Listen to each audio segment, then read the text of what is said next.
Hi, so this week's column is about instant wrinkle fillers. Now, I really like these products because obviously the skincare market is flooded, sort of overwhelmed with products implying that they're going to knock 5-10 years off your face, and you have these ridiculous cliches like Botox in a jar, Botox in a tube, and a great deal of it is a load of old tosh, and people are spending their money on something that I personally feel skincare cannot achieve. So by contrast, instant wrinkle fillers, you know exactly where you are. They do something very simple in a very sophisticated way, but nonetheless, the act that they perform is very simple. What they do is they use silicones and things like hyaluronic acid that just stay on the surface of the skin and plump up wrinkles and just make them look a bit more shallow, not quite as severe, and it lasts until you've had a wash or maybe a little bit less time, and you might need to touch up during the day.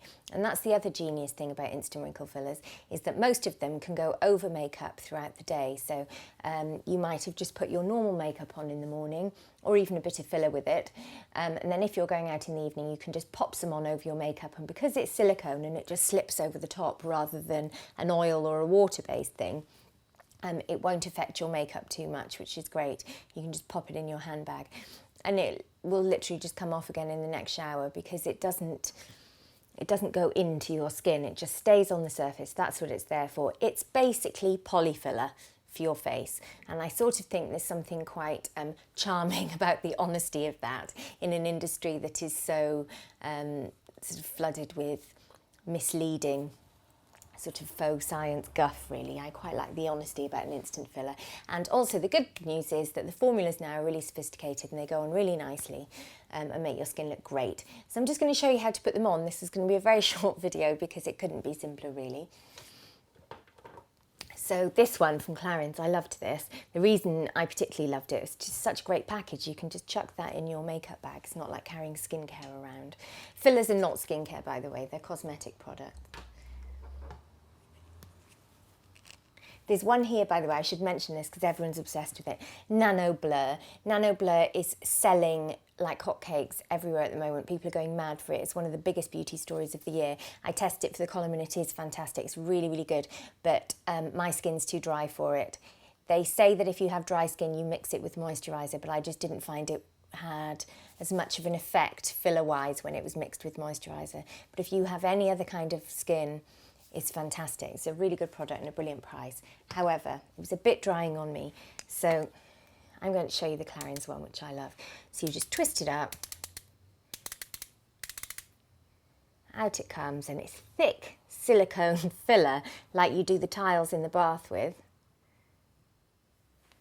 And I sort of use my hand as a palette. And then at any point throughout the day, you can just dab it on any lines, and I just find it freshens up the area, stops it looking kind of crepey. It's not dramatic, it's not like going to have Botox. Nothing is going to replicate putting a needle into a muscle and temporarily paralysing it, for goodness sake. I mean, nothing.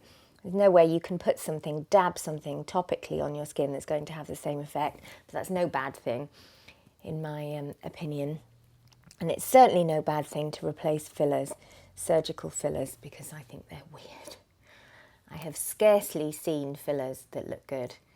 I mean surgical ones via a needle. Give me one of these any day. And just pat it onto any lines and it just softens them.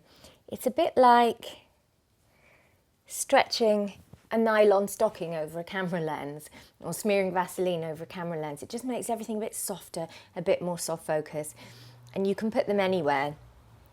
You can put them down deep lines. I'm a bit liney down here between my nose and mouth. So if you're touch up like that. If you're putting it on early doors when you wake up in the morning, put all your other base on. So put your foundation and concealer on, or tinted moisturising concealer on, and then put your filler on over the top of that. Don't put it under makeup, or at least I I don't particularly recommend doing that. I think the finish is slightly better if you put it on over your foundation, simply because if you put it on under your foundation, you tend to rub it away when you put your foundation on. The instructions do vary a lot though, so when you get your filler, read the instructions. Some of them will tell you to put it on before your makeup and leave it for 5 minutes to set. Some will say after your makeup. But I tested about 35 or so for this column, and I found that the majority of them worked best over foundation and concealer, and that way you weren't rubbing it away.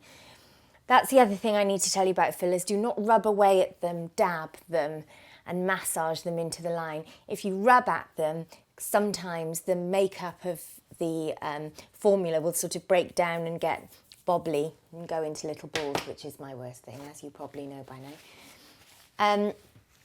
So that's that. There are so many good ones.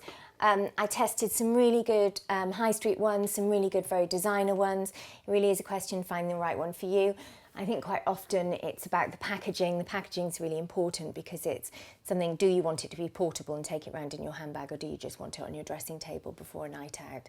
So all these things are worth considering. But for the most part, they're all the same thing. For the most part, they're silicone. They're a silicone cream, a bit like a primer, but a lot thicker. And they do work well in conjunction with primer, and they just slip over lines. Just fill them in like polyfiller. Genius. And that is something you can rely on. You can believe it. It's very straightforward what it does. It's not making any elaborate claims. You don't need them if you're under 30, but if you're over 30, they're a really, really brilliant little tool. So let me know how you get on in the comment section with fillers and what your favourites are. My 6 favourites are in the column. Thanks very much. Bye.